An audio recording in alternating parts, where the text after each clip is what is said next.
नागपूर शहर पोलिसांनी सुरक्षेच्या दृष्टीने मोठे पाऊल उचलले आहे.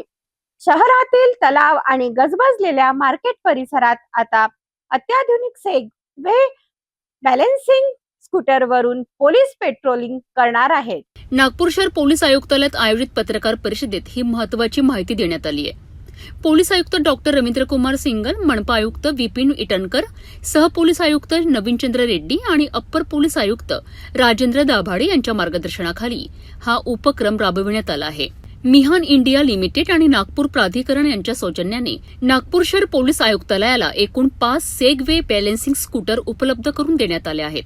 या अत्याधुनिक स्कूटरचा वापर शहरातील संवेदनशील आणि गर्दीच्या ठिकाणी पेट्रोलिंगकरिता केला जाणार आहे.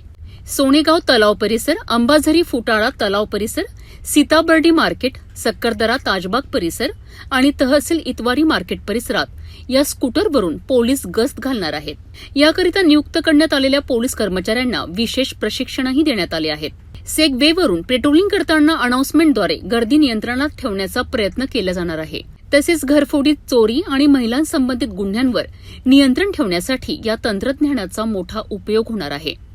नागपूर शहर पोलीस दलात या अत्याधुनिक सेगवे स्कूटरच्या समावेशमुळे सुरक्षा व्यवस्था अधिक गतिमान आणि प्रभावी होणार असल्याचे पोलिसांनी सांगितले आहे. हे जे आपण मेनली पेट्रोलिंगसाठी वापरणार आहे आणि पेट्रोलिंग पण अशी जागा की जिथे डेन्स आहे, जे आपण नेहमी पायी पेट्रोलिंग करतो, तर त्या ऐवजी आमचे जे अधिकारी अंमलदार आहे ते सेगवेनी पेट्रोलिंग करतील. आणि हा फार इम्पॉर्टंट, म्हणजे जसे माउंटेड पेट्रोलिंग होत होती अगोदर किंवा आजही काही देशांमध्ये किंवा आपल्या देशामध्ये पण चालू आहे. आता हे सेगवे पेट्रोलिंग, एक तर त्याची हाईट तो माणूस दिसतो आणि व्हिज्युअली तो बघू शकतो. तसेच एक बॅटरी ऑपरेटेड आहे, ते चार्ज करून आपण त्याची पेट्रोलिंग म्हणजे चार्जिंग करू शकतो आणि ते त्यामुळे आपली थोडी फास्ट पेट्रोलिंग, व्हिजिबिलिटी आणि अजून आपण जे पेटी क्राईम्स आहे, पिक पॉकेटिंग असला किंवा इतर काय असे गुन्हे असली तर त्याच्यावर अजून आपण अंकुश आणू शकू.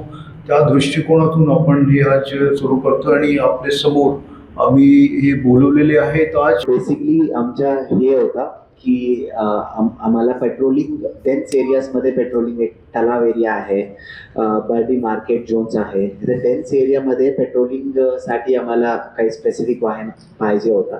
त्याच्यामध्ये सरांनी, आयुक्त सरांनी आम्ही एक प्रपोज केला होता की असा वाहन जे मुंबईमध्ये यूज करतात ते चौपाटी एरियामध्ये वगैरे, ते वाहन जो डेन्स एरियाजमध्ये यूज करून आम्ही पेट्रोलिंग करू शकतात, असं वाहन आम्ही रिक्वेस्ट केला होता. तो MIL इंडियानी आम्हाला हे फ्रीगो आहे, हे जे म्हणतात त्यांना, हे दिलेली आहे आम्हाला. नागपूर पोलिसांच्या या आधुनिक उपक्रमामुळे शहराच्या सुरक्षेला नवे बळ मिळणार आहे. तंत्रज्ञानाच्या मदतीने कायदा सुव्यवस्था अधिक सक्षम करण्याचा हा महत्त्वाचा प्रयत्न मानला जात आहे.